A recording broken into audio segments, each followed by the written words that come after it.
These camps are being built in America today. You know, not too long ago, there was an article in Newsweek magazine called The Lessons of Nuremberg, and it showed pictures of those who were caught up in the trial there, the Nazis. You know, when those trials occurred in Nuremberg, Germany, we thought those were madmen. They were insane. They were possessed with evil. Surely, that was a unique situation, but it was not. It was not. It will happen again. In 1973, Alexander Solzhenitsyn from Russia was able to publish this incredible book, many, many pages long, and I've read this with tears, my friends. It's called the Gulag Archipelago. This is the story of what happened in Soviet Russia. This is the story of over 2,000 concentration camps. Many people in America know what happened in Nazi Germany, at Auschwitz, and other horrible places. And my friends, I'm not at all making light of the Holocaust that happened in those concentration camps. It was a horror. I'm not going to deny that at all. But listen to me, my friends. The communist concentration camp program made the German program look like almost a picnic. But we couldn't even use the term picnic for either one because both are monstrous and both really did happen. This book documents this. Here's a picture of Alexander Solzhenitsyn. This book came out, by the way, in 1973. I want to read to you just one segment of this, something that Vladimir Lenin, the founder of communism and the first leader of the Soviet Union, said back in 1918. It says, V.I. Lenin, that's Vladimir Lenin, proclaimed the common united purpose of, quote, this is a quote from Lenin, purging the Russian land of all kinds of harmful insects. I-N-S-E-C-T-S. Insects. No better than bugs that you squash with your boots. That's what he saw his enemies. My friends, that's the mindset of people that run the camps. Here in this article from the New American Magazine is a man named Abraham Shipkin. His father perished in one of these Gulag concentration camps. And here he is pointing to a map of the Soviet Union. And this gentleman affirms that there were over 2,000 of these camps. Here's a book called The Persecutor. Very interesting. It tells the story of a man who actually was indeed a guard and a persecutor. He worked for the Gulag system.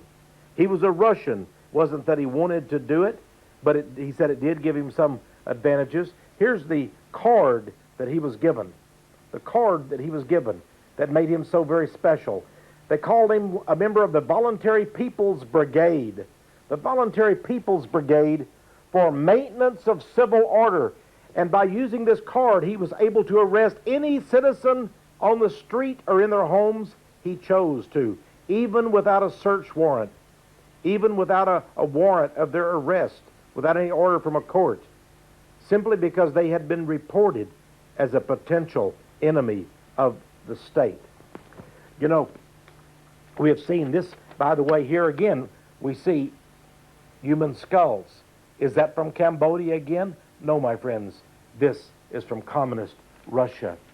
Here today, this is an actual picture from U.S. News and World Report of a Russian policeman, a SWAT team member. Is there any doubt, my friends, that these people are ready to put people in concentration camps? Listen to me. They are already doing it in a place called Chechnya. Here's one village. Here's a mother shielding her child. This is, I'm sorry, it says woman. I have another picture of and the child. This one says A woman mourns her son in a devastated village in the nation of Chechnya that is even now under attack by Vladimir Putin, the present head of Russia, with the approval of our own president. Here's an article several years back, 1999. It says, determined Russian troops unload on Chechen capital. And here's some poor peasants there in the nation of Chechnya after the devastation by Russian troops. Now, I want you to know that America, I said, was not immune from these horrors. Could it be that America itself is responsible for having had concentration camps? Yes, we've had them. Here's a book, for example, that documented the concentration camps that were set up for the Japanese Americans during the World War II era. Now, a lot of people say, well, that was a mistake. And even the Supreme Court has ruled they should not have all been rounded up and put into camps. People were wary that they might be more faithful and loyal to the Japanese government than the United States. Can you imagine actual American citizens? Now look at the front cover. We've all been taught that they went peacefully. And while there, they were treated so well. They loved it almost being there in those camps. They were really not concentration camps. They were just internment camps. They were just for detention. Does this man look like he's happy to be going? And look at the faces of the policemen as they forced him into that concentration camp in the United States. I want to show you some pictures in this. My friends, this almost defies your imagination. Here's the wife of the President of the United States, Eleanor Roosevelt, visiting one of the camps. Oh, they had the big PR things, the public relations. This was in all the newspapers. See how happy the kids are? See how happy the families are? Why, their benefactor, their great friend, the one who loves them so much, Eleanor Roosevelt, the communist, is there. And then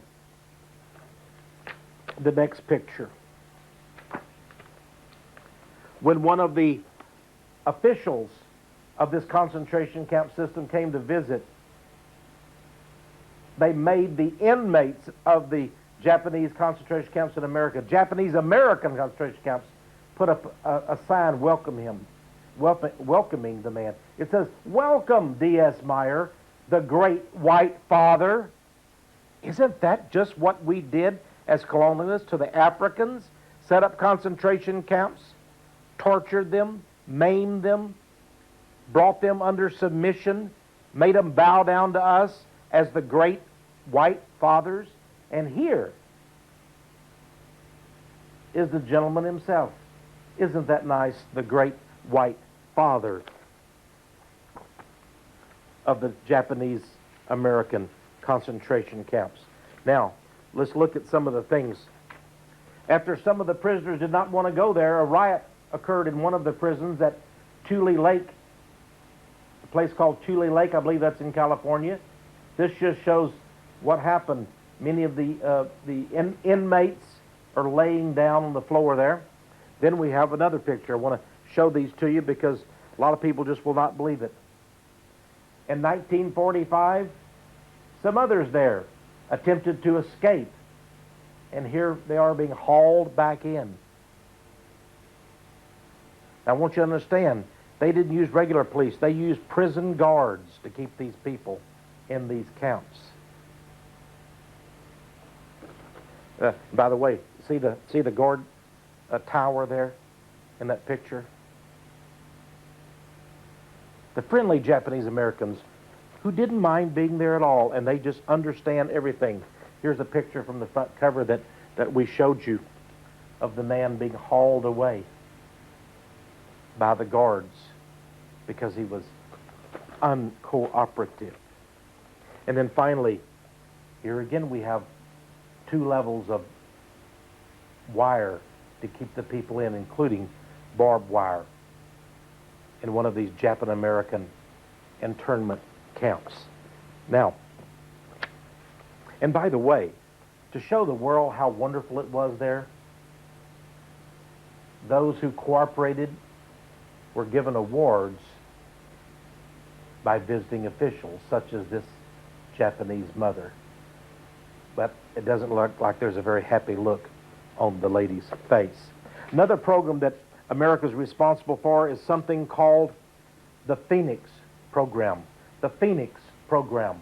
This book by Douglas Valentine is now unavailable, and I can understand why. They don't want you to know that we set up concentration camps, torture camps in South Vietnam, and tens of thousands of South Vietnamese citizens.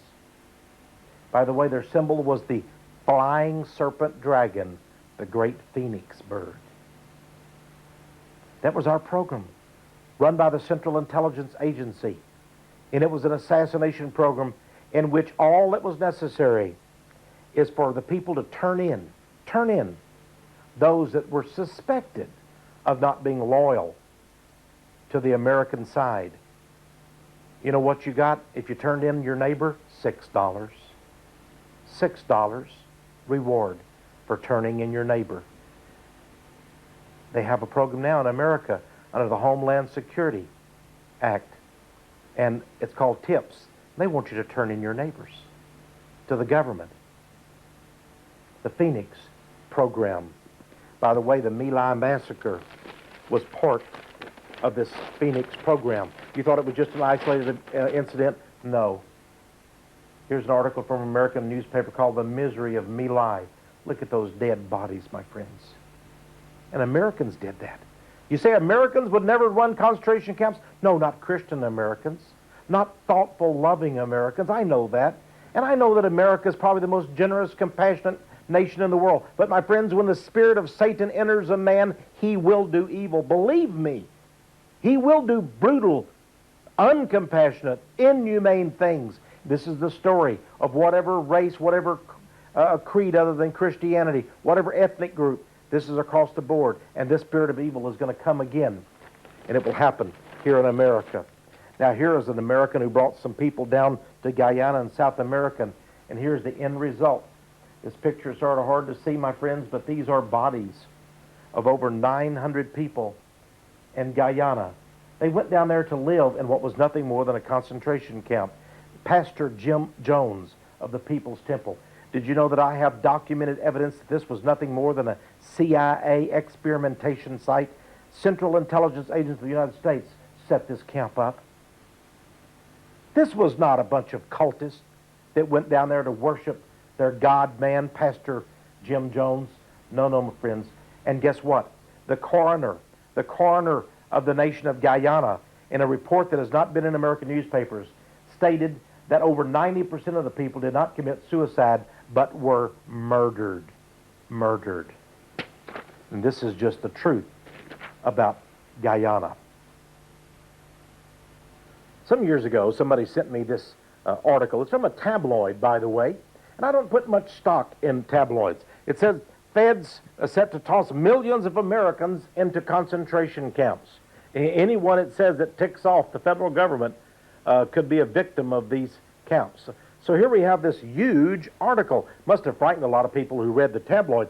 Normally, as I said, I don't give tabloids any credence at all. But I'm going to give you documentation today that this might just be the real thing. We're going to look at actual facts, not just tabloid, but real stories, real accounts, real evidence today. You know, some people say, well, we might need camps because of so many immigrants coming to the United States that are illegal. We need places to put them. Friends, listen to me. They are trying to give amnesty to all of the aliens.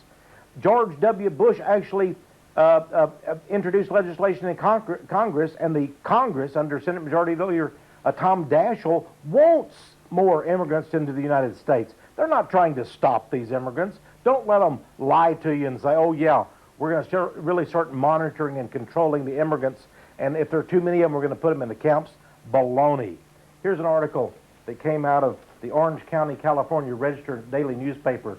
U.S. developing a plan to contain an influx of refugees from Mexico. Baloney. But what the real news is it talks about detention camps. Dozens of detention camps are being built and billions of dollars are being spent. Detention camps.